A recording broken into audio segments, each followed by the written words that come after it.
smell that? Motorbike exhaust, fish sauce, incense. The faraway smell of something, is that pork grilling over charcoal?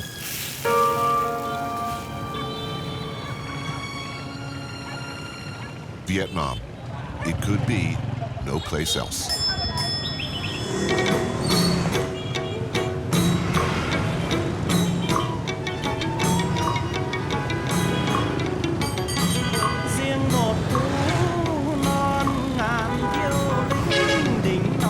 Listen to me.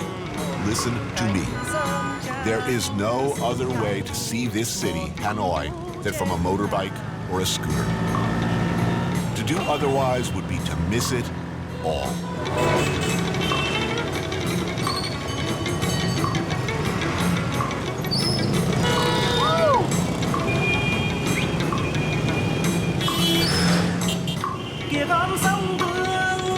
It is one of the great pleasures of my life to join the river of people rushing through the streets.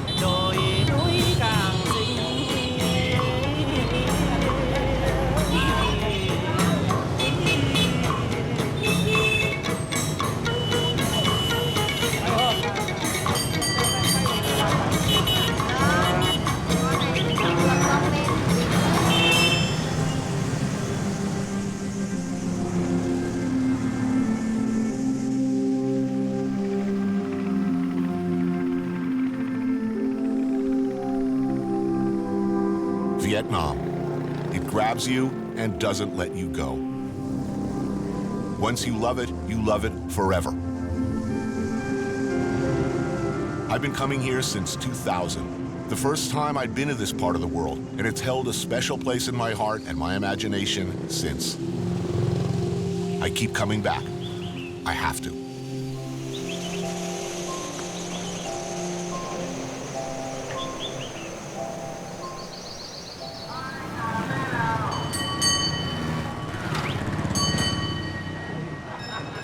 Vietnam has changed since last time I was here.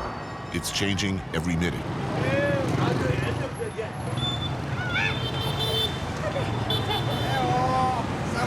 But some things, for now anyway, remain the same.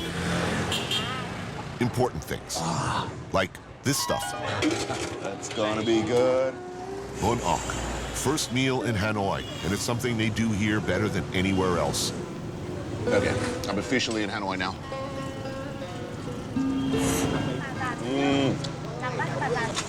Magic.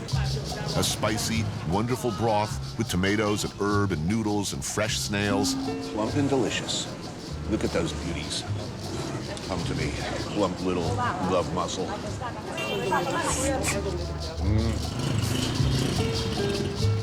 Hanoi, capital city of Vietnam.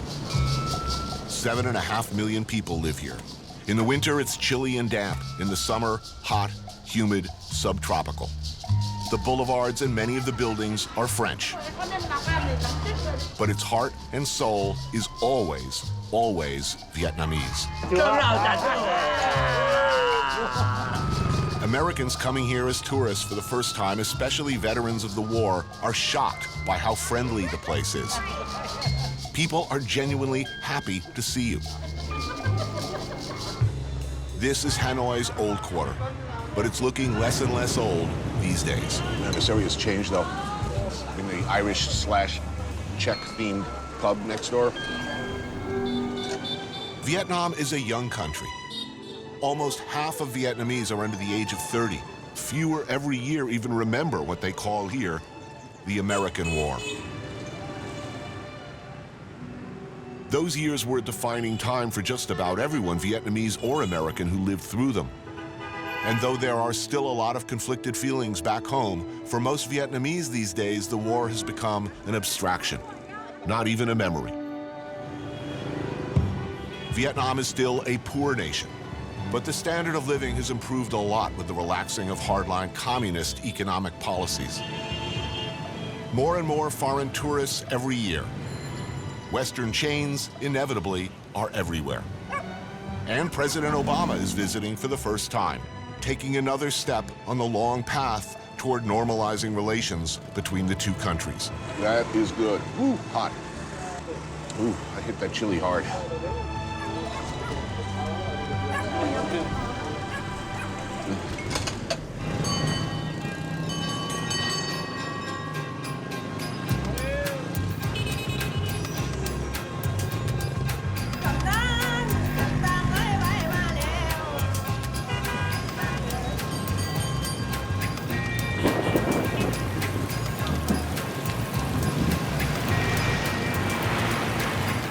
Nice to meet you. Yes. It's such a pleasure. Oh, and we have beer ready to go. Great. Yes. So we're doing by bottle or we're going to pour it in a glass? How would you do it if I wasn't here? I would put it in the glass. Okay. In Vietnam, and particularly in the north, it would be very improper for a woman to drink straight really? from the bottle. Oh, really? Yeah. Okay, well, I'm glad I know this now. Cheers. Tao is an Eisenhower Fellow and a Fulbright Scholar. She's devoted her career to help strengthen the bonds between Vietnam and the U.S. Today, we drove to the outskirts of Hanoi. Cranes, tall buildings, people moving from the country to the city. Marc Jacobs, Prada. I mean, this is a very young country now. Oh, very much a young nation. They like to eat Kentucky Fried Chicken. They like to spend a lot of the time on the internet. The history of our country is a history of wars. We had 1,000 years under the Chinese, and then we had 80 years under the French, and then the Japanese came in. And when the American left, finally in 1975, we got involved with Cambodia. So we only have peace since 1989. Just in a matter of a few decades, the entire population will be those without any war experience. And that's a great thing. And what are we eating today? Well, we are going to have a bánh cuốn. And that means Rice roll. Very thin. like a crepe. Yes, it's like that. And inside, ground minced pork and Fujian mushroom. Ah, You dip it in, and there you go.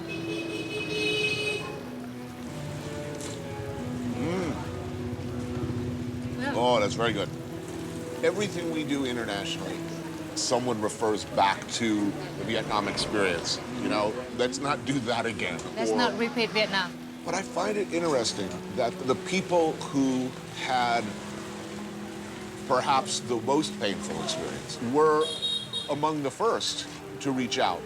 I think the John McCain story is particularly interesting because here's a guy who had an atrocious experience here in prison, and yet he has been among the most vocal supporters of normalizing relations.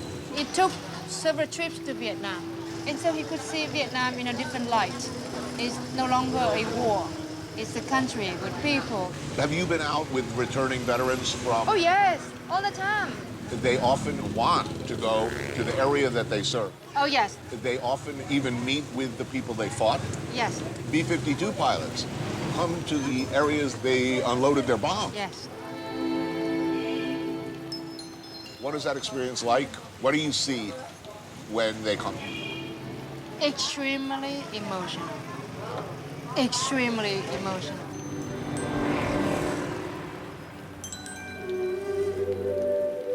People burst into tears. The memory I kept of you 45 years ago was an enemy. I did anything and everything to protect my life and to protect the people in my platoon. But today, when I see you again, not as an enemy, as a person, everything just disappear. All the bad feeling disappear. And now you actually know how, oh, are you married? You know, how many children do you have? You know, what are you up to? Their life turned into a new chapter. And this chapter is a good chapter.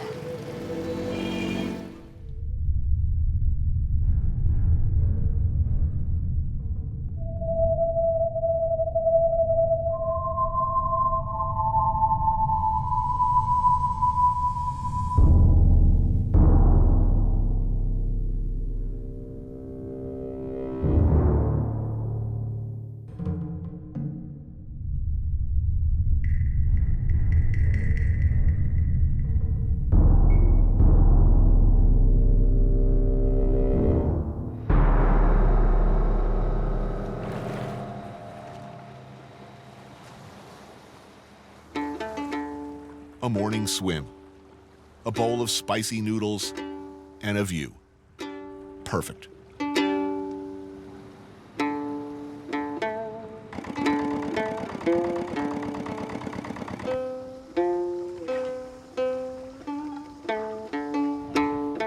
How many in the family?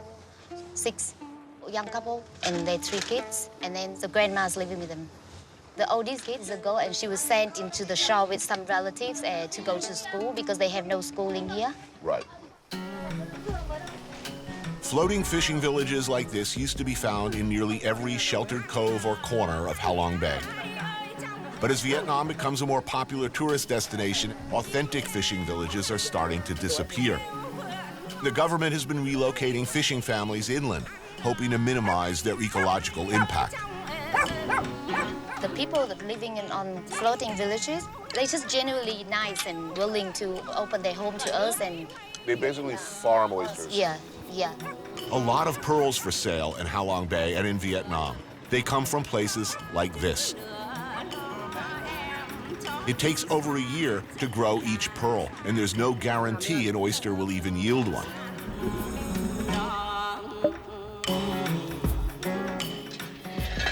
Water spinach, I think that's called, right? What is it?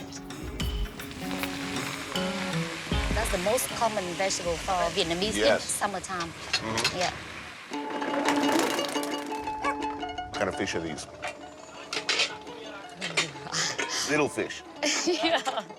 Halong fish. Halong fish. Yeah. It's delicious. Good fish. This is a pretty prime piece of real estate. They've lived here how long? For many generations, this old grandma is 78 years old, and she said that her grandparents lived here before this all become like a big tourist attraction. Is their situation protected by the state? They're allowed to live here by special because they've been here so long? Actually, the government now is encouraging them to move back to shore because that's better for their children's education. Nói thật là mình cũng thích chuyển trên bờ, nhưng mà chính phủ thì mình vẫn cứ phải, người ta cho thì mình vẫn cứ nên, chứ còn vậy thì lại gì quá, chứ còn mình nhiều người mình mong còn chẳng được, chứ còn bây giờ mình còn cần người ta cho để mình lên bờ, để cho không biết chữ nghĩa, gọi như là không quen biết làm cái nghề trên bờ. Bây giờ mình làm ở dưới biển nó quen rồi, mình làm lưới làm chài, mình đánh cá. They said that they're happy to move back because it's better for their children. But they've been living here for many centuries, and all they know is just fishing. Right.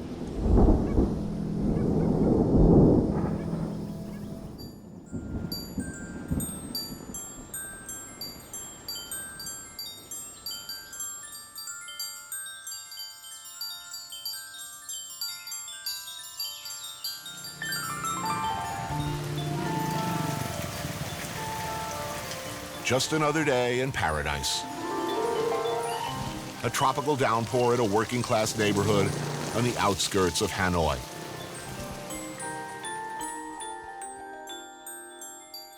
The lady selling vegetables and gum and cigarettes, taking a nap under a piece of corrugated tin, has no idea what's about to happen. Turn around for me, sir.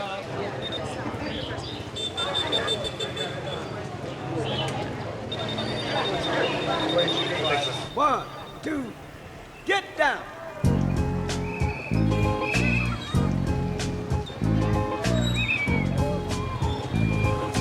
Paid the cost to be the boss. Look at me. You know what to see. See a bad mother. Look at me. You know what to see. See a bad mother. Good to see you. Paid the cost to be the boss. Mr. President, how you liking Vietnam? Love it. Markets like these I grew up with when I was a kid in Jakarta. These were basically the only markets available. You know, you would buy pretty much everything in stalls like this. Yeah, I wouldn't mind going in there and haggling and seeing what I could find. This country, when I first arrived here, it smelled like a place that I would like. Certain countries just pheromonically, they just smell good, and I know where they're going to be good. You kind of smell that?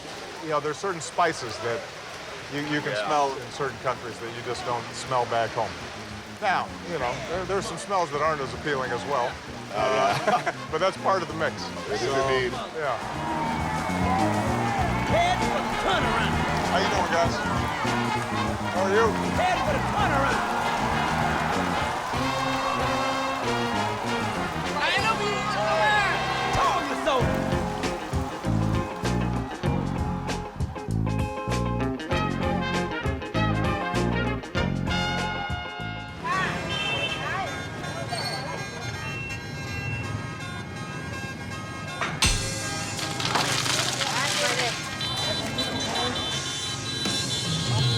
There's something magical about the smell.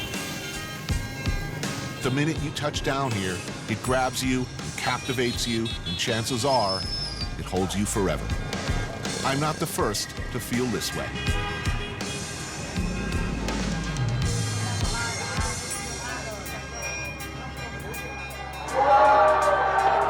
There is no better place to entertain the leader of the free world, in my opinion, than one of these classic, funky, family-run noodle shops you find all over Hanoi.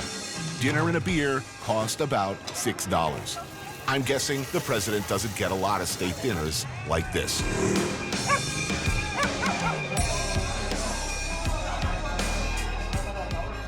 How often do you get to sneak out for a beer? Very rarely. First of all, I don't get to sneak out, period. But once in a while, I'll take Michelle out on a date night. The problem is, part of enjoying a restaurant is sitting with other patrons and enjoying the atmosphere. And too often, we end up getting shunted into one of those private rooms at the back. Well, I'm glad I could help, and to many I more appreciate cold it. beers, Absolutely. Mr. President.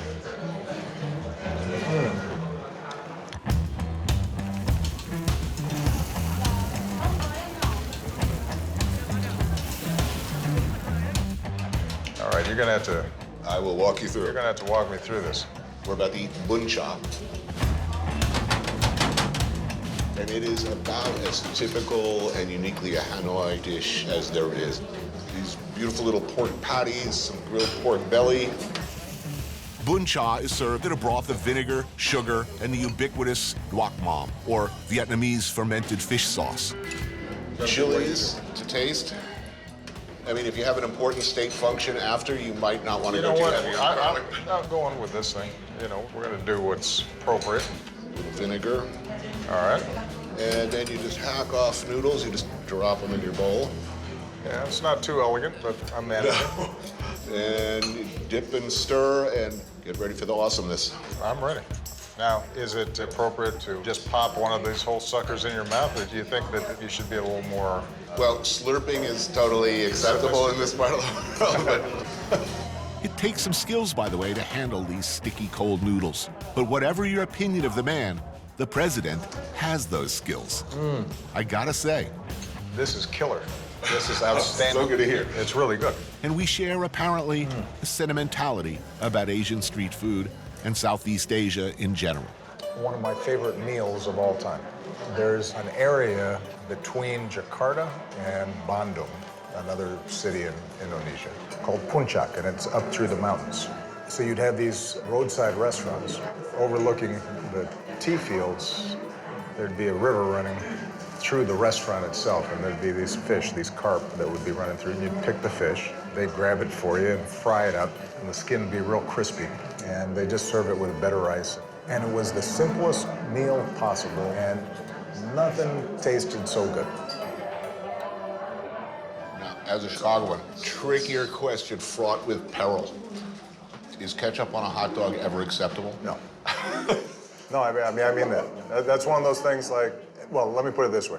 It's not acceptable past the age of 8.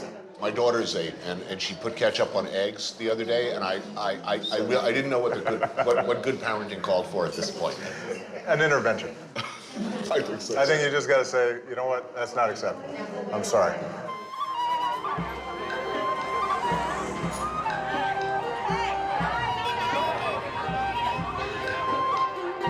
We're at a point where we seem to be turning inwards. I mean, we're actually talking about building a wall around our country. And yet you have been reaching out to people who don't necessarily agree with us. Gaza, Iran, Cuba. I mean, I just wish that more Americans had passports. The extent to which you can see how other people live seems useful at worst and incredibly pleasurable and interesting at best. It confirms the basic truth that people everywhere are pretty much the same.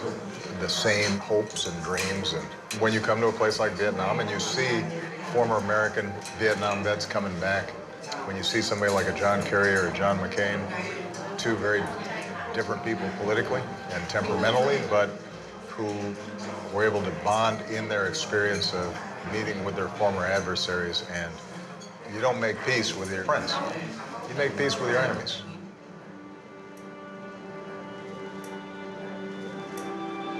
As the father of a young girl, is it all going to be okay? It's all going to work out. My daughter will be able to come here in 5 years, 10 years. She'll be able to have a bowl of bun cha, and the world will be a better place. Yeah, I mean, I think progress is not a straight line. You know, there are going to be moments at any given part of the world where things are terrible. But having said all that, I think things are going to work out. Thank you so much. Cheers. Cheers.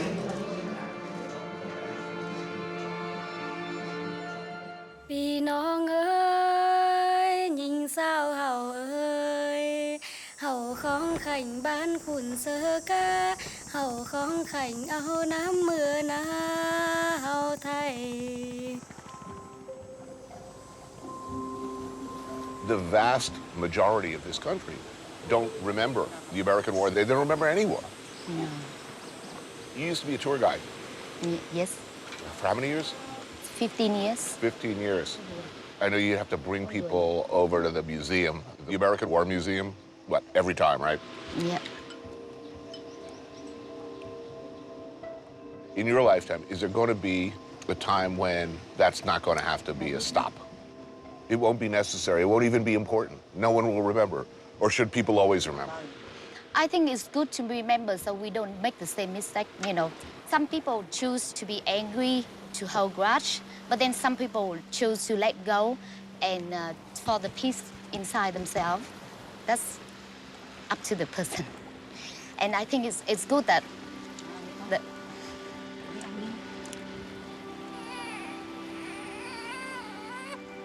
it's important that we know about history.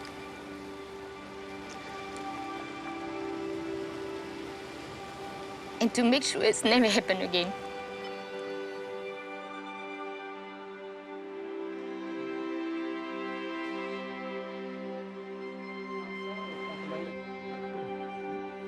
I met a lot of war veterans, and surprisingly, a lot of them don't have any anger against their old enemies.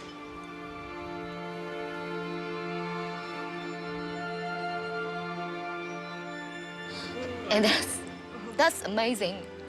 That is amazing. I learned so much from them.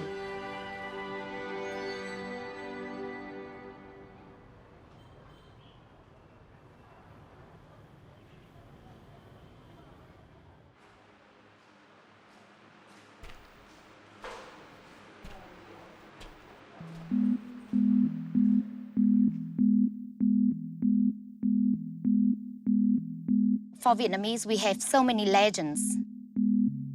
But the majority of legends related to our tradition of fighting against foreign invaders and to protect our country.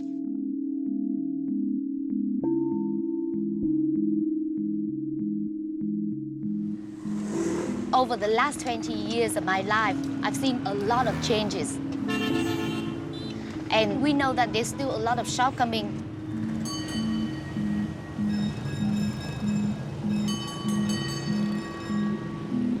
But everything needs time. We need to be patient. We can't rush because we really don't want another war. General William Westmoreland, who commanded U.S. forces here in the mid-60s, famously said, "The Oriental doesn't put the same high price on life as does a Westerner. Life is plentiful. Life is cheap in the Orient." It was an extraordinarily grotesque and wrong-headed observation from a guy who, if nothing else, was expected to understand his enemy on the battlefield. He could not, it turned out, do even that.